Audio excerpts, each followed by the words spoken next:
আলহামদুলিল্লাহি রব্বিল আলামিন ওয়াসসালাতু ওয়াসসালামু আলা সাইয়্যিদিল মুরসালিন আম্মা বা'দ ফাআউযু বিল্লাহি মিনাশ শাইতানির রাজিম বিসমিল্লাহির রহমানির রহিম আসসালাতু ওয়াসসালামু আলাইকা ইয়া রাসূলুল্লাহ ওয়া আলা আলিকা ওয়া আসহাবিকা ইয়া হাবিবাল্লাহ আসসালাতু ওয়াসসালামু আলাইকা ইয়া নাবিয়াল্লাহ ওয়া আলা আলিকা ওয়া আসহাবিকা ইয়া নূরাল্লাহ। মাদানী চ্যানেলের দর্শকবৃন্দ, আপনাদের মাঝে উপস্থিত হয়েছি আজ মাদানী চ্যানেল বাংলার নতুন একটি অনুষ্ঠান নিয়ে। আলহামদুলিল্লাহ, এই অনুষ্ঠানের নাম রাখা হয়েছে প্রিয় নবীর প্রিয় জবাব। এই অনুষ্ঠানটি আমরা সাজিয়েছি সাহাবায়ে কিরামদের জিজ্ঞাসা এবং প্রিয় নবী সাল্লাল্লাহু তাআলা আলাইহি ওয়াসাল্লামের অসাধারণ এক জবাব নিয়ে। প্রতিটা মুহূর্তেই সাহাবায়ে কিরাম আলাইহিম রিদওয়ান তাদের যা কিছু জানার এবং শেখার ছিল, তারা সর্বদা আমার নবী পাক সাল্লাল্লাহু তাআলা আলাইহি ওয়াসাল্লামের দরবারের মধ্যে হাজির হয়ে তাদের জানার, হোক সেটা ব্যক্তিগত, হোক সেটা দিনী, হোক সেটা দুনিয়াবি, অর্থাৎ যা কিছু জানার ছিল তারা নবী পাকের দরবারে উপস্থিত হয়ে আরজ করত। তাদের সমস্যার জন্য, তাদের বিভিন্ন পেরেশানির কথার জন্য, তারা দুনিয়াতে যা চাইতো, তারা কিভাবে আমল করতে চাইতো, অর্থাৎ সকল কিছু নিয়ে তারা হাজির হয়ে যেত নবী পাকের দরবারে। আজ অনুষ্ঠানটি আমরা এভাবেই সাজিয়েছি যে সাহাবায়ে কিরামের জিজ্ঞাসা এবং প্রিয় নবীর অসাধারণ জবাব নিয়ে। তো আসুন আমরা এই অনুষ্ঠানে শুরু করার পূর্বে আমরা শুরুতেই আমাদের প্রিয় আকা, উভয় জগতের মালিক ও মুক্তার নবী পাক সাল্লাল্লাহু তাআলা আলাইহি ওয়াসাল্লামের দুরুদে পাকের ফজিলত শ্রবণ করে নেই। নবী পাক সাল্লাল্লাহু তাআলা আলাইহি ওয়া আলিহি ওয়াসাল্লাম ইরশাদ করেন, যে ব্যক্তি আমার উপর সকালে 3 বার ও রাতে 3 বার দুরুদে পাক পাঠ করবে, আল্লাহ তাআলার বদান্যতার দায়িত্ব এটা হয়ে যায় তার ওই দিনের এবং ওই রাতের গুনাহকে মাফ করে দেওয়া। আসুন আমরা অনুষ্ঠানের বরকতের জন্য একবার দুরূদ শরীফ পাঠ করে নিই। সল্লু আলাল হাবিব সাল্লাল্লাহু তাআলা আলা মুহাম্মদ সাল্লাল্লাহু তাআলা আলাইহি ওয়াসাল্লাম। প্রিয় ইসলামী ভাইরা ও মাদানী চ্যানেল দর্শকবৃন্দ, আজকে অনুষ্ঠানে আমাদের যে বিষয় রয়েছে আলোচনার জন্য আমাদের সঙ্গে রয়েছেন অনুষ্ঠানের মধ্যে মুবাল্লিগে দাওয়াতি ইসলামী মোহাম্মদ ইমরান আত্তারি ভাই, তিনি সঙ্গে রয়েছেন। আজকে যেই বিষয় নিয়ে আমরা আলোচনা করব ইনশাআল্লাহ তিনি এখান থেকে কুরআন ও হাদিস থেকে এবং কিছু মাদানী ফুল আপনাদের মাঝে ইরশাদ করবেন। তো ইমরান ভাই, আপনি কেমন আছেন? আলহামদুলিল্লাহি রাব্বিল আলামিন। তো আজকে অনুষ্ঠানের বিষয় আপনি বা আলোচনার বিষয়টা জেনে নিয়েছেন যে তাকওয়া সম্পর্কে আমার নবী পাক অনেক বড় সুসংবাদ দিয়েছেন। যদি কেউ আলিমে দিন, সবচেয়ে বড় আলিমে দিন হতে চায়, তাহলে তাকওয়া অবলম্বন করার বিষয়ে আপনি কি বলবেন এই বিষয়ে? আলহামদুলিল্লাহি রাব্বিল আলামিন ওয়াসসালাতু ওয়াসসালামু আলা সাইয়্যিদিল মুরসালিন আম্মা বা'দ ফাআউযু বিল্লাহি মিনাশ শাইতানির রাজিম বিসমিল্লাহির রহমানির রহিম। আমরা এক প্রকার বলতে পারি যে সাহাবায়ে কেরাম নবী পাক সাল্লাল্লাহু তাআলা আলাইহি ওয়াসাল্লামকে প্রশ্ন করে আমাদের জন্য আসান করে দিয়েছেন, সহজ করে দিয়েছেন। যেমন প্রথম আজকে যে আমরা প্রশ্ন শুনলাম, সাহাবায়ে কেরাম নবী পাক সাল্লাল্লাহু তাআলা আলাইহি ওয়াসাল্লামকে প্রশ্ন করলেন যে সবচাইতে আলিম অর্থাৎ ইসলামী বিষয়ে জ্ঞানের অধিকারী ব্যক্তি সম্পর্কে যখন জিজ্ঞাসা করলেন, তো নবী পাক সাল্লাল্লাহু তাআলা আলাইহি ওয়াসাল্লাম এমন একটি চমৎকার অসাধারণ একটি জবাব প্রিয় নবী সাল্লাল্লাহু তাআলা আলাইহি ওয়াসাল্লাম দিলেন যে সবচাইতে যে বেশি তাকওয়া অর্জনকারী, যেটাকে আমরা বলি খোদা ভীতি বলা হয়, জি, তাকওয়া খোদা ভীতি অর্জনকারী, যার মধ্যে সেই সবচাইতে বড় আলিম অর্থাৎ ইসলামী জ্ঞানের অধিকারী। তো দর্শক শ্রোতা, এখানে শুরুতেই আমাদের এহসান কাদির ভাই তিনি বললেন, আপনার যেহেতু বিষয়টা হচ্ছে তাকওয়া নিয়ে, যে তাকওয়া যে ফরজকারীর বিষয়, যদি আমরা প্রথমে যাই যে কোনো বিষয়ে দর্শক শ্রোতা আমাদেরকে পরিচিতি সম্পর্কে আমাদেরকে জানতে হয়। জি, এই বিষয়টা কি, যখন বিষয় সম্পর্কে যখন আমরা ভালোভাবে জানতে পারবো, ওই বিষয় অর্জন করা আমাদের জন্য সহজ হয়ে যাবে এবং ওই বিষয়ের প্রতি আগ্রহ আমাদের মাঝে কি হবে, সৃষ্টি হবে। তো শুরুতে যদি আমরা যাই তাকওয়ার বিষয়টাকে নিয়ে, আপনার তাফসিরে খাজানুল ইরফানের মধ্যে নঈমুদ্দিন মুরাদাবাদী রহমতুল্লাহি তাআলা আলাইহি তিনি লিখেছেন যে শরীয়তের পরিভাষায় নিষিদ্ধ বস্তুসমূহ পরিহার করে নিজেকে গুনাহ থেকে মুক্ত রাখা, এটাকে বলা হচ্ছে তাকওয়া। এটা হচ্ছে শরীয়তের দিক নির্দেশনা, অর্থাৎ নিষিদ্ধ বস্তুসমূহ পরিহার করে নিজেকে গুনাহ থেকে মুক্ত রাখা। এরপরে তিনি আরও লেখেন, হযরতে ইবনে আব্বাস রাদিয়াল্লাহু তাআলা আনহু তিনি এর সংজ্ঞা অর্থাৎ তাকওয়া কেমন, মুত্তাকি ব্যক্তি কেমন, এই ব্যাপারে হযরতে সাইয়্যিদুনা ইবনে আব্বাস রাদিয়াল্লাহু তাআলা আনহুমা বলেন, মুত্তাকি ব্যক্তি হচ্ছে সে যে শিরক অর্থাৎ যে সকল বিষয়গুলো আল্লাহ তাবারক ওয়া তাআলার সাথে অংশীদার স্থাপন করে, এরপরে কবিরা গুনাহ ও ফাহিশা অশ্লীলতা থেকে বিরত থাকা, অর্থাৎ শিরক থেকে যে বিরত থাকে, কবিরা গুনাহ থেকে বিরত থাকা এবং অশ্লীলতা, তিনি তিনটা বললেন। এই তিনটি বিষয় থেকে বিরত থাকার নাম তিনি বললেন যে তাকওয়া, অর্থাৎ মুত্তাকি ব্যক্তির গুণাগুণ তিনি বললেন।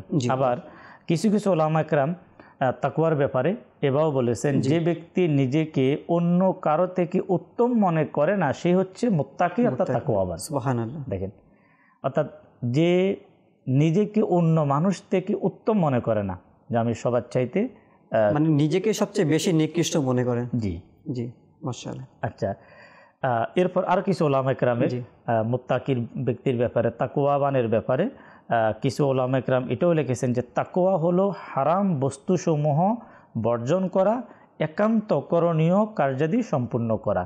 হারাম আল্লাহ তাবারক ওয়া তাআলা যে সকল বিষয়ে, যে সকল জিনিসের উপর আমাদের জন্য হারাম করে দিয়েছেন, এই থেকে নিজেকে বিরত রাখা, এবং একান্ত করণীয় কাজ যেগুলো আমাদের জন্য করণীয় ওই কাজটাই একমাত্র করাকেই কিছু কিছু উলামা একরাম বলছেন এটি হচ্ছে তাকওয়া। এরপরে কোনো কোনো মুফাসসিরিন বলেন যে পরিপূর্ণতার সাথে পাপাচার ও ইবাদত বন্দিগির উপর অহংকার বর্জন করাই হচ্ছে তাকওয়া। কিছু কিছু মুফাসসিরিন একরাম তাকওয়ার ব্যাপারে এভাবে বলেন, সেটা হচ্ছে যে পাপাচার থেকে আপনার বিরত থেকে এবং নিজের ইবাদত যে বন্দিগি মানুষ যে আমল করে ওই আমল উপর তার অহংকার বর্জন করা। আচ্ছা আচ্ছা, অহংকার বর্জন করার নামে হচ্ছে তাকওয়া। এরপরে আরও কিছু উলামা একরাম লিখেছেন যে এটাই তাকওয়া, তোমার প্রভু তোমাকে সে স্থানে পাবে না যে স্থানটা তোমার জন্য তিনি নিষিদ্ধ করে দিয়েছেন। এটাকে বলা হয়েছে তাকওয়া। আমরা জানি আল্লাহ তাবারক ওয়া তাআলা কোন জায়গায় কোন স্থানে যেতে আমাদেরকে নিষেধ করেছেন। আর বলেন যে আল্লাহ তোমার প্রভু তোমাকে যে স্থানে যেতে নিষেধ করেছেন সে স্থান পরিহার করাটাই হচ্ছে তোমার জন্য তাকওয়া। এরপরে আরেকটি অভিমত এসেছে তাকওয়ার ব্যাপারে। আপনার অনেক উলামা একরাম এটাকে বিশেষ করে গুরুত্ব দিয়েছেন। তাকওয়া নবী পাক সাল্লাল্লাহু আলাইহি ওয়াসাল্লাম ও সাহাবা একরামের অনুসরণের নাম কি বলা হয়েছে তাকওয়া। সুবহানাল্লাহ, সুবহানাল্লাহ। আর এখানে এই জিনিসটাকে বিশেষ করে উলামা একরাম বেশি গুরুত্ব দিয়েছেন যে নবী পাক সাল্লাল্লাহু তাআলা আলাইহি ওয়াসাল্লামকে এবং নবী পাকের সাহাবা একরাম যারা উভয় নবী পাকের অনুসরণ এবং সাহাবা একরামের অনুকরণকে আপনার তাকওয়া বলা হয়েছে। এই বিষয়টা আমি দর্শক শ্রোতাকে বলবো যে আজকে আমরা প্রথমত আমরা জানলাম যে শরীয়তের পরিভাষায় নিষিদ্ধ বস্তুসমূহ পরিহার করে নিজেকে গুনাহ থেকে বিরত রাখা, এটা হচ্ছে একবার শর্টকাট। আর এটা এই জন্য ফার্স্টে রাখা হয়েছে যে শরীয়তের একটা প্রতিটা জিনিসের ইসলামের শরীয়তের প্রথম একটা কি থাকে, কানুন থাকে। আর এটা হচ্ছে ফার্স্ট, প্রথম নাম্বার হচ্ছে যে শরীয়তের পরিভাষায় নিষিদ্ধ বস্তুসমূহ থেকে নিজেকে পরিহার বিরত রেখে এবং সমস্ত গুনাহ থেকে মুক্ত থাকা, এটি হচ্ছে কি তাকওয়া। এছাড়াও বাস আরও কয়েকটি আমরা তাকওয়ার ব্যাপারে অনেকগুলো বিষয় আমরা জানলাম ইনশাআল্লাহ তাআলা। তো আসলে খুব সুন্দর আলোচনা করেছেন তাকওয়ার বিষয়ে। তো এখান থেকে আমরা এটাও ইমরান ভাই জানতে পারলাম যে গুনাহ থেকে বাঁচা এবং শরীয়তে যে আহকামগুলি, যে হুকুমগুলি আমাদেরকে নিষেধ করেছেন ওগুলি থেকে বেঁচে থাকা। এখন তাকওয়া যদি কেউ অবলম্বন করতে চায়, তো দেখা গেছে যে আমাদের মধ্যে অনেকেই আছে, যেমন কিছু বিষয় আছে যেমন গুনাহ না, কিন্তু এই বিষয়টা আমার নবী পাক সাল্লাল্লাহু তাআলা আলাইহি ওয়াসাল্লাম আমাদেরকে বলেছেন করার জন্য। যেমন একটি আপনি ডেফিনিশন এটাও বললেন ওলামা কেরামদের যে নবী পাকের অনুসরণ এবং কি সাহাবায়ে কেরামের অনুকরণকে তাকওয়া বলা হয়। তো যেমন একটা এক্সাম্পল যদি দর্শকদের দিতে চাই, যেমন পেঁয়াজ খাওয়া, কাঁচা পেঁয়াজ খাওয়া, এই বিষয়ে তো এখানে নবী পাক সাল্লাল্লাহু তাআলা আলাইহি ওয়াসাল্লাম নিষেধ করেছেন আমাদেরকে। আচ্ছা, এর কারণ কি? যে মুখ থেকে দুর্গন্ধ বের হবে, যদি আমরা নামাজে যাই হয়তো বা এই দুর্গন্ধের কারণে ফেরেশতারা কি হবে, মানে দূরে চলে যাবে। তো এখন এই যে বিষয়টা নবী পাকের, এখন আমি যদি কাঁচা পেঁয়াজ না খাই, এটা বারণ করি, কারণ নবী পাক ইরশাদ করেছেন। তো এটা হচ্ছে তাকওয়া। এখন আমি পেঁয়াজ খেলাম, কাঁচা পেঁয়াজ, এখন কিন্তু এটাকে গুনার কিছু না, এটা হারামও না, খাওয়া যাবে। এখন আমি চাইলে গুনাহগার হব না, কিন্তু আমি যদি না খাই এটা, তাহলে এটা হচ্ছে তাকওয়া। মানে বিষয়টা কিন্তু এরকম। এখানে আসলে যদি আমরা দেখি একটা এক্সাম্পল যেটা আপনি নিয়ে আসেন পেঁয়াজের ব্যাপারে, আপনার দেখা যাচ্ছে যে আল্লাহ তাবারক ওয়া তাআলার প্রিয় বান্দা যারা, তারা এগুলার থেকে নিজেকে পরিহার করে রাখতেন। যেমন তাকওয়া, আর এর আরেকটা শব্দ হচ্ছে আপনার পরহেজ করা। পরহেজ মানে নিজেকে বিরত রাখা। এখানে আপনি দেখবেন ইসলামী শরীয়তে এমন অনেকগুলো কাজ, এমন অনেকগুলো কর্ম দেখা যাচ্ছে যে শরীয়তের দিক থেকে সেটা হয়তো গুনাহ না, যেমন মোবা কোনো কাজ, কিন্তু এটা অপছন্দনীয় কোনো কাজ। আল্লাহ ওয়ালা যারা, তারা অসংখ্য কাজ শুধু তাকওয়ার কারণে তারা পরিহার করতেন। সুবহানাল্লাহ। যেমন আমাদের যারা সাধারণ মানুষ, অনেকে কবিরা গুনাহ থেকে বাঁচতে পারে না।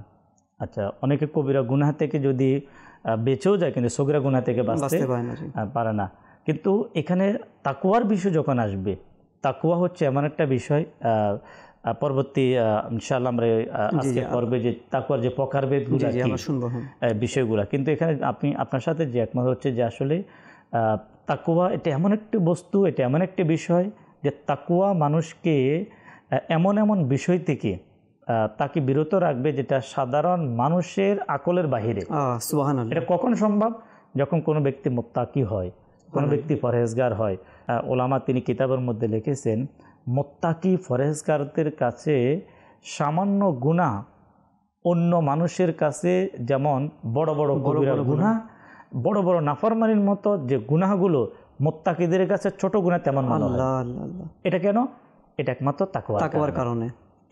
আপনি কীভাবে বুঝবেন? যেমন আমি কে মুত্তাকি হতে চাই, কে তাকওয়াবান হতে চায়, এখন সে কীভাবে বুঝবে আমি মুত্তাকি? মুত্তাকি যারা, তারা গুনাহকে খুব ভয় করে। আল্লাহ তাআলা নাফরমানিকে একদিকে তারা ভয় করে, অন্যদিকে ছোট যে গুনাহ, ছোট নাফরমানি, ছোট গুনাহ তাদের কাছে অনেক বড় গুনাহ মনে হয়। না জানি এই গুনাহ যদি আমি করি আল্লাহ আমার উপর নারাজ হয়ে যাবে। কিন্তু সাধারণ মানুষের ক্ষেত্রে কি হয়? হয় না। কত প্রতিনিয়ত কবিরা গুনাহ হয়ে যাচ্ছে, বড় বড় নাফরমানি হয়ে যাচ্ছে। একটা প্রবাদ আছে, এই প্রবাদটা কিন্তু আল্লাহর প্রিয় বান্দাদের যারা মুত্তাকি ছিলেন, যারা পরহেজগার ছিলেন, তারা বলে থাকেন, নেকি যদি ছোট হয় ছেড়ো না, গুনাহ যদি ছোট হয় করো না। আল্লাহ অবশ্যই বোঝার তৌফিক দিক আমাদের। অবশ্যই, মানে খুব সুন্দর একটি প্রবাদ আপনি বলেছেন। তো এই ক্ষেত্রে দেখেন তাকওয়া পরহেজগারিতা যাদের মধ্যে থাকবে, তো আজকে দেখেন যেটা বললেন যে ছোট ছোট গুনাহ, আর আল্লাহ ওয়ালারা যাদের মধ্যে তাকওয়া জিনিসটা আছে, তাকওয়ার মতো এই নিয়ামতটা আছে, তারা তো আমি বলবো ছোট গুনাহও না, যদি অপছন্দনীয় একটি কাজ ইসলামে যেটা গুনাহ না, মুবাহ, সেটাও তারা ছেড়ে দিলে বা ছুটে গেলে মনে করতে না জানে আমার কত বড় অন্যায় হয়ে গেছে, কত বড় দোষ আমার মধ্যে হয়ে গেছে। তো আমরা জানবো ইনশাল্লাহ ইমরান ভাই। তো কিছু বিষয় নিয়ে আলোচনা করার বিষয় ছিল, যেটা যার মাধ্যমে হয়তো বা দর্শক শ্রোতা তারা খুব সহজেই আয়ত্ত করতে পারবে। আর আজকে এই তাকওয়ার বিষয়টা যদি সকলেই এটা আমরা বুঝতে পারি বা এটা শিখতে পারি, জানতে পারি, তাহলে হয়তো বা আমাদের মধ্যেও এই তাকওয়ার এই সুন্দর নিয়ামতটা আমাদের মধ্যেও অর্জন হবে। তো তাকওয়ার যে স্তর রয়েছে আমরা জানবো। তো এই তাকওয়ার স্তর বা প্রকারভেদ যেটাই বলি, যেমন অনেকের তাকওয়া অনেক প্রকারের হয়ে থাকে। যেমন আমি অনেক ইবাদত করি, পরেজগার ব্যক্তি, কিন্তু আমার এক ধরনের তাকওয়া রয়েছে। আল্লাহ ওয়ালাদের আবার তাকওয়া তাদের স্তরই আলাদা। সাধারণ মানুষদের তাকওয়ার স্তর একরকম, আবার আল্লাহ ওয়ালাদের তাকওয়ার স্তর এটা ডিফারেন্ট রয়েছে। তো এই বিষয়ে কি আমরা যদি দেখি, আপনার এটা আমাদের জন্য জানা খুবই জরুরি। বর্তমানে আমি কোন স্তরে আছি, আমার স্তরটা কোথায়, কোথায় আমি কতটুকু মর্যাদাতে আছি। কেন তাকওয়াটা হচ্ছে মর্যাদার উপর নির্ভর করে। যদি আমরা জানতে পারি তো ইনশাল্লাহ আমাদের যে ঘাটতি, আমাদের মধ্যে যে অপূরণ যে বিষয়টা আছে, কমতি যেটা আছে, হয়তো আল্লাহ তাবারক ওয়া তাআলার দয়ায় সেই বিষয়গুলো অর্জন করার আমাদের মন মানসিকতার সৃষ্টি হবে। কিতাবের মধ্যে রয়েছে যে বিশেষ করে তাকওয়ার 3টি স্তরের কথা বলা হয়েছে। আচ্ছা, প্রথম নাম্বার সাধারণ লোকের যে তাকওয়া, সাধারণ একজন ব্যক্তি আমাদের সমাজের মধ্যে যারা একটা সাধারণভাবে জীবনযাপন করে একজন মুসলমান হিসাবে, তাদের যে তাকওয়া বলা হয়েছে, যে সাধারণ লোকের তাকওয়া হচ্ছে ঈমান এনে কুফর থেকে বিরত থাকা। যখন সে একজন মুসলমান, সে কুফর থেকে বিরত থাকে, তার কাছে আদার্স অত ভালো কোনো ইবাদত বন্দেগী ওই আল্লাহ তাবারক ওয়া তাআলার প্রিয় বান্দাদের মধ্যে যেগুলো থাকে সেগুলো নাই। অথবা নরমালি ভাবে নামাজ হজ জাকাত করে ফেল, এই দুটোকে এটা একটা কিন্তু তাকওয়া। যদি তার মধ্যে এই তাকওয়া না থাকতো তাহলে তো সে মুসলমান হতো না। তো এই তাকওয়া আছে বিদায় সে কুফরকে পরিত্যাগ করে সে ঈমান এনে সে মুসলমান। কিতাবের মধ্যে লেখা হয় মধ্যম স্তরের ব্যক্তি যারা তাকওয়াবান তাদের ব্যাপারে বলা হচ্ছে তা হচ্ছে আল্লাহ তাআলার আদেশ নিষেধ মেনে চলা। তারা ঈমানও থাকবে তাদের মধ্যে, আর তারা আল্লাহ তাআলার আদেশগুলো যেমন নামাজ বলেন, রোজা বলেন, হজ বলেন, যাকাত বলেন, মা বাবার খেদমত বলেন, এই যে প্রতিনিয়ত যে আল্লাহ তাআলার হুকুমগুলো আদেশগুলো এবং আল্লাহ রাব্বুল আলামিন যে সকল বিষয়গুলো পরিহার করার জন্য বলেছেন। পূর্বে আমরা শুনলাম যে তাকওয়ার সংজ্ঞার মধ্যে আমরা শুনলাম যে মধ্যম স্তরের তাকওয়াবান ব্যক্তি সে এমন হবে, সে আল্লাহ তাবারক ওয়া তাআলার আদেশগুলোকে মেনে চলবে এবং নিষিদ্ধ বিষয়গুলো থেকে নিজেকে বিরত রাখবে। 3 নম্বর ব্যক্তি যারা বিশেষ ব্যক্তি, আমরা আল্লাহ তাবারক ওয়া তাআলার প্রিয় বান্দা হচ্ছে তারা যারা বিশেষ ব্যক্তিদের যে তাকওয়া, তাদের যে পরহেজগারির ব্যাপারে বলা হচ্ছে যে তা হচ্ছে ওই সমস্ত জিনিস পরিহার করা যেগুলো আল্লাহর স্মরণ থেকে উদাসীন করে দেয়। এখানে বিশেষ ব্যক্তিদের মধ্যে প্রথম নাম্বার তাকওয়ার গুণ থাকবে, দ্বিতীয় নাম্বার তাকওয়ার গুণ থাকবে, কিন্তু এখানে তাদের একটা স্পেশাল আলাদা একটা তাদের গুণ থাকবে। আপনি দেখবেন আমরা যখন বিভিন্ন ওলি আল্লাহদের জীবনে আমরা পড়ি, উচ্চ স্তর আমরা যখন বিভিন্ন ওলি আল্লাহদের জীবনে পড়ি, যারা ইসলামী জগতে যারা শ্রেষ্ঠ হয়েছেন, যারা শ্রেষ্ঠত্ব অর্জন করেছেন, তাদের জীবনী ফলে কিন্তু এই গুণাগুণটা কিন্তু পাওয়া যায়। সেটা হচ্ছে কি যে ওই সকল বিষয়গুলো তারা পরিহার করে সবসময় যেগুলো তাদেরকে আল্লাহর স্মরণ থেকে উদাসীন করে দেয়। আপনি প্রশ্ন করতে পারেন, যেমন নাম্বার 1 আল্লাহ তাবারক ওয়া তাআলার স্মরণ থেকে মানুষকে উদাসীন করে দেয়, গাফল করে দেয় কি? সম্পদের কামনা। কোরআনুল কারীমের মধ্যে আপনার সূরা তাকাসসুরের মধ্যে মহান রব্বুল আলামিন আহকামুল হাকিমিন ইরশাদ ফরমান কানজুল ঈমান থেকে অনুবাদ যে তোমাদেরকে উদাসীন করে রেখেছে অধিক সম্পদের কামনা। আপনারা দেখবেন এই আল্লাহ ওয়ালা ব্যক্তি আপনার গৌসে পাকের জীবনী পড়েন অথবা খাজা গরিব নওয়াজ জীবনী পড়েন, যে সকল ওলি আল্লাহদের আমরা জীবনী পড়ি, তারা সব সময় তারা এই আল্লাহ তাবারক ওয়া তাআলা থেকে উদাসীন করার যতগুলো বস্তু সবগুলো থেকে তারা নিজেকে পরিহার রাখতেন। কিন্তু বিশেষ করে সবচাইতে গুরুত্বপূর্ণ সে সম্পদ, এই সম্পদের লোভ থেকে তারা নিজেকে সবসময় বিরত রাখতেন। তো এই বিষয়টা যদি আমরা দেখি যে আমরা আলহামদুলিল্লাহ আল্লাহ তাবারক ওয়া তাআলা দয়ায় মুসলমান, আমি নামাজ পড়ি, আমি ইবাদত করি, আমার তাকওয়া কোন পর্যায়ের? আমি কি প্রথম স্তরে থাকতে চাই, না দ্বিতীয় লেভেলে আমি থাকতে চাই, না আল্লাহ তাবারক ওয়া তাআলার প্রিয় ব্যক্তি যারা, প্রিয় বান্দা যারা, তাদের যে স্তর, ওই স্তরে যদি আমরা যেতে হয় তাহলে একটি গুণ আমাদের মধ্যে থাকতে হবে। আমাকে চিহ্নিত করতে হবে, হ্যাঁ চিহ্নিত করতে হবে এই এই এই জিনিসগুলো আমাকে আমার রবের স্মরণ থেকে আমাকে উদাসীন করে দিচ্ছে। সম্পদের লোভ বলেন, দুনিয়ার প্রতি ভালোবাসা বলেন, মানে যতগুলো বিষয় আমাকে আল্লাহর রবের স্মরণ থেকে আমাকে উদাসীন করে দিচ্ছে, ওই বিষয়গুলো আমাকে অবশ্যই পরিহার করতে হবে। যখন আমি আপনি পরিহার করব তো অবশ্যই আল্লাহ তাবারক ওয়া তাআলার দয়ায় আমাদেরকে আল্লাহ রাব্বুল আলামিন সে তাকওয়ার স্তর আল্লাহ আমাদেরকে দান করবে। জি অবশ্যই। আর ইমরান ভাই দোয়া করে যেন আল্লাহ তাআলা এই তাকওয়ার নিয়ামত আমাদেরকেও দান করুক। আমিন।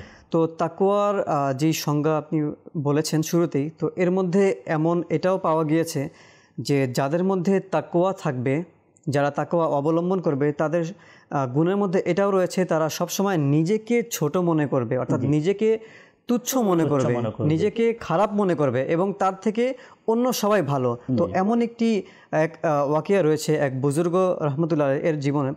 তো এক আবিদ, বনি ইসরায়েলের আবিদ ছিল, তো যিনি টানা 60 বছর 60 ইয়ার্স আল্লাহ তাআলার ইবাদতের মধ্যে, অর্থাৎ পাহাড়ের মধ্যে তিনি ইবাদতে রত রয়েছেন। তো তিনি একবার স্বপ্ন দেখলেন এক রাতে, যে তাকে স্বপ্নের মধ্যে এটা বলা হয়েছে যে অমুক মুচি তোমার থেকে উত্তম। তো তিনি স্বপ্ন থেকে জাগ্রত হয়ে তিনি সাধারণ একটি বিষয় মনে করলেন, কারণ স্বপ্ন আমরা অনেক সময় দেখেই থাকি।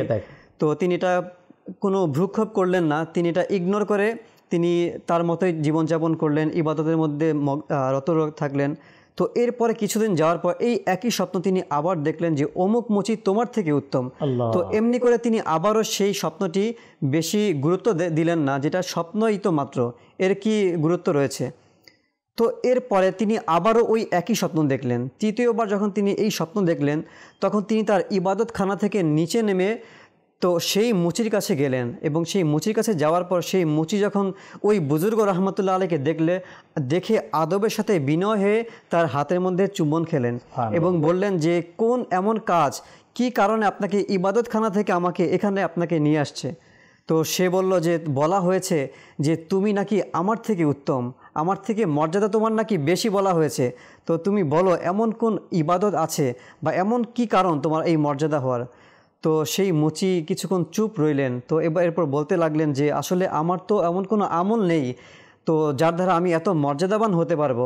তবে আমি এতটুকু বলতে পারি যে আমি 5 ওয়াক্ত নামাজ পড়ি, সারাদিন আমি আল্লাহ তাআলার হালাল ইনকাম, হালাল রিজিকের জন্য আমি অন্বেষণ করি, এবং রিজিকের পর আমি যেই কামাই করি, যেই উপার্জন করি, তা অর্ধেক আল্লাহ তাআলার রাস্তাতেই আমি দিয়ে দেই এবং বাকি অর্ধেক আমি নিজের পরিবারের জন্য এটা ব্যয় করি। আর আমি অধিক পরিমাণে রোজা রাখি। তো এরপরে সে চলে গেল ওই ইবাদত বুজুর্গ রহমতুল্লাহ আলাই। তো এরপর যাওয়ার পর তিনি ওই রাতে আবার স্বপ্ন দেখলেন, যে স্বপ্নে এটা বলা হলো তুমি তাকে কেন জিজ্ঞাসা করনি সেই মুচিকে যে তার চেহারা কেন হলুদ বর্ণের, এর কারণ কি। তো এরপর তিনি আবারও আসলেন এবং এসে বললেন সেই মুচিকে যে আপনার চেহারা হলুদ বর্ণের কারণ কি, কিসের এত ভয় যার কারণে আপনার চেহারা হলুদ হয়ে গেছে। তো সে বলল যে আমি প্রতিটি বিষয়ে আল্লাহ তাআলাকে ভয় করি, আর আমার অন্তরে সবসময় এটাই আসে, আমি যত মানুষকে আমার সামনে দেখি সবাইকে আমি মনে করি এরা জান্নাতি আর আমি জাহান্নামী রয়েছি, সকলকে আমার থেকে উত্তম মনে করি। এই হচ্ছে তার কারণ। তো আমরা শুনলাম যে এই যে তাকওয়ার যে ডেফিনেশন আমরা শ্রবণ করলাম, তো তাকওয়াবান হচ্ছে এরাই যারা নিজেকে সবসময় খারাপ মনে করে, নিম্ন পর্যায়ের মনে করে যে আমার মধ্যে সব দোষ রয়েছে, আমি উত্তম না, বরং সকল মানুষ হচ্ছে উত্তম আমার থেকে। মহান রব্বুল আলামিন কোরআনুল কারীমের মধ্যে এটাই বলেছেন যে আমার বান্দাদের মধ্যে তারাই আমার কাছে শ্রেষ্ঠ, সম্মানিত যারা মুত্তাকি, যারা পরহেজগার। এখন এই যে পরহেজগার, ওই ব্যক্তি বাহ্যিকভাবে কিন্তু সে মুচি, সে জুতাই সিলা করে, কিন্তু আল্লাহ তাবারক ওয়া তাআলার কাছে সে মুত্তাকি হওয়ার কারণে, পরহেজগার হওয়ার কারণে দুনিয়াদার, ধনবান তাদের চাইতেও কিন্তু সে উত্তম রয়েছে। আমরা আজকে দেখি দুনিয়াতে অনেক মানুষদেরকে আমরা উত্তম মনে করি, যাদের অনেক বিশাল বাংলো রয়েছে, বাড়ি রয়েছে, ক্ষমতা থাকে, তাদেরকে আমরা অনেক সম্মানিত এবং মর্যাদার অধিকারী মনে করি। আর বাহ্যিকভাবে যারা দেখবেন যে কুড়ে ঘরের মধ্যে থাকে, ছোট একটি জায়গার মধ্যে এরা থাকে, হয়তোবা এদের কোনো শারীরিকভাবে যদি দেখি এদের পোশাকের কোনো ভালো কোনো ঠিক নেই, এদের খাওয়া দাওয়া হয়তোবা একবেলা খেলে আরেক বেলা খাওয়ার সামর্থ্য থাকে না, অর্থাৎ ওই সকল মানুষদেরকে আমরা মনে করি তুচ্ছ। কিন্তু কাল কিয়ামতের দিন নবী পাক ইরশাদ করেন কিছুটা এমন হাদিসে পাকের সারাংশ যে আল্লাহ তাআলা কাল কিয়ামতের দিন ওই সমস্ত ধনীদেরকে, যেমন আজকে যাদেরকে আমরা সম্মান দেই, মর্যাদা দেই, তো তাদেরকে খুঁজবে না, বরং কিয়ামতের দিন আল্লাহ তাআলা ওই মুত্তাকিদের খুঁজবে, ওই তাকওয়া বান্দাদেরকে খুঁজবে, যারা দুনিয়াতে যাদেরকে আমরা আজকে দাম দিতাম না, যারা তাকওয়া অর্জন করেছে, তাকওয়া অবলম্বন করেছে, পরহেজগারিতা অবলম্বন করেছে। আসলে ইহসান কাদেরী ভাইয়ের মাধ্যমে দর্শক শ্রোতাকে বলবো, পুরা পৃথিবীর মানুষ কোন একজন মানুষকে বলে উত্তম, জি, আবার অন্যদিকে দেখা যাচ্ছে যে আপনার আল্লাহ তাবারক ওয়া তাআলা নিজে বলেন যে আমার কাছে অমুক উত্তম। আমাকে আপনাকে আমার ভাই উত্তম বলল, বাবা উত্তম বলল, অথবা আপনার প্রতিবেশী উত্তম বলল, মানুষ উত্তম বলল, এর মধ্যে কিন্তু কোনো ফজিলত নেই। ফজিলত তখনই, শ্রেষ্ঠত্ব তখনই দর্শক শ্রোতা, যখন আল্লাহ তাবারক ওয়া তাআলা বলবে যে আমার এই বান্দা আমার কাছে কি উত্তম, আমার কাছে সম্মানিত।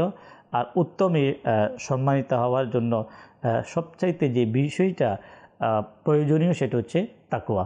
তো এখানে আজকে দর্শক শ্রোতা আমাদের অনুষ্ঠানের প্রায় শেষের দিকে আমরা একটা বিষয় আমরা যেটা জানবো, তাকওয়ার বেশ কয়েকটি প্রকারভেদ রয়েছে। জি, তাকওয়ার যদি আমরা প্রকারভেদের দিকে যাই, সেদিকে আলা হযরত ইমামে আহলে সুন্নাত মুজাদ্দিদে দ্বীন ও মিল্লাত ইমাম মুহাম্মদ রিজা খান রাহমাতুল্লাহ তাআলা আলাইহি, তিনি হচ্ছে ওই সকল মহান ব্যক্তিদের মধ্যে একজন যারা তাকওয়া অর্জন করেছে। তিনি লিখেন যে তাকওয়ার ব্যাপারে তিনি রহমতুল্লাহ তাআলা আলাইহি লিখেছেন যে তাকওয়া হচ্ছে 7 প্রকারের, 7 প্রকারের তাকওয়ার কথা তিনি উল্লেখ করেছে। তিনি বলে যে নাম্বার 1 কুফর থেকে বিরত থাকা। তিনি এটাও লেখেন যে আল্লাহ তাবারক ওয়া তাআলার দয়ায় প্রত্যেক মুসলমানের মধ্যে তাকওয়া রয়েছে। নাম্বার 2 তিনি বলেন যে ভ্রান্ত আকাইদ ও মতবাদ থেকে বেঁচে থাকা। আর তিনি বলেন যে আলহামদুলিল্লাহ যারা আহলে সুন্নাত ওয়াল জামাতের আকীদার অন্তর্ভুক্ত তার মধ্যে এটা অর্জিত রয়েছে। নাম্বার 3 তিনি বলেন যে প্রত্যেক কবিরা গুনাহ থেকে বিরত থাকা। যত প্রকারের কবিরা গুনাহ রয়েছে সকল প্রকারের কবিরা গুনাহ থেকে বিরত থাকা। নাম্বার 4 সকল প্রকারের সগীরা ছোটখাটো গুনাহ থেকে বিরত থাকা। নাম্বার 5 সন্দেহযুক্ত বস্তু থেকে বিরত থাকা। নাম্বার 6 আলা হযরত রহমতুল্লাহ তাআলা তিনি লেখেন যে আপনার নফসের আপনার খায়েশ থেকে নিজেকে বিরত রাখতে হবে। নফস যখন যা চায় সেদিকে দাবিত যদি হয় তাহলে তাকে অর্জন করা যাবে না। এবার 7 নম্বর তিনি লেখে যে অন্যের প্রতি দৃষ্টিপাত না করা। অন্যের প্রতি দৃষ্টিপাত, কোনো ব্যক্তি সম্মানিত হয়ে যাচ্ছে, কারো সম্পদ বেড়ে যাচ্ছে, কারো ইজ্জত বেড়ে যাচ্ছে, ওই দিকে নিজেকে কি করা যাবে না, দৃষ্টিপাত করা যাবে না, তাওয়াক্কা করা যাবে না। আল্লাহ তাবারক ওয়া তাআলার প্রিয় বান্দা যারা, তারা ছোট বিষয়গুলোতে তারা কি গুরুত্ব দিয়েছেন একমাত্র তাকওয়ার কারণে।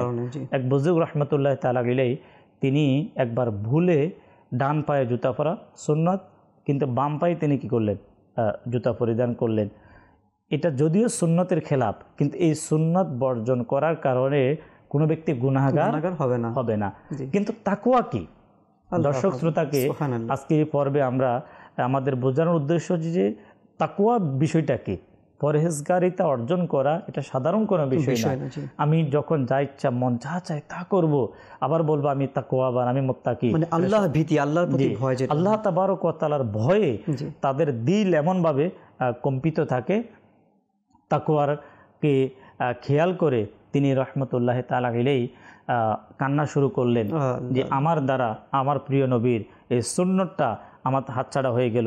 তিনি কিছু গম আপনার আল্লাহ তাবারক ওয়া তাআলা রাস্তার মধ্যে কি করে দিলেন, সদকা করে দিলেন এর বিনিময়ে।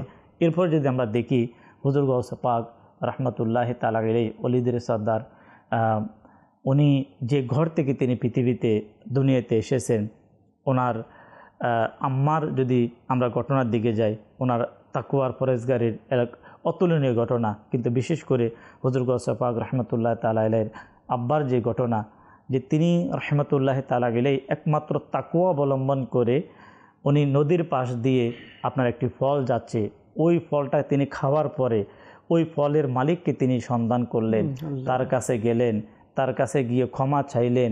ক্ষমা চাওয়ার পরে দীর্ঘদিন ওই ক্ষমা পাওয়ার জন্য তিনি কি করলেন, ওনার কাছে অবস্থান করলেন, ওনার কাজ করলেন, ওনার খেদমত করলেন। দর্শক শ্রোতা, আমরা খুব ভালো করে জানি যে তিনি অনেক বছর সেখানে অবস্থান করলেন।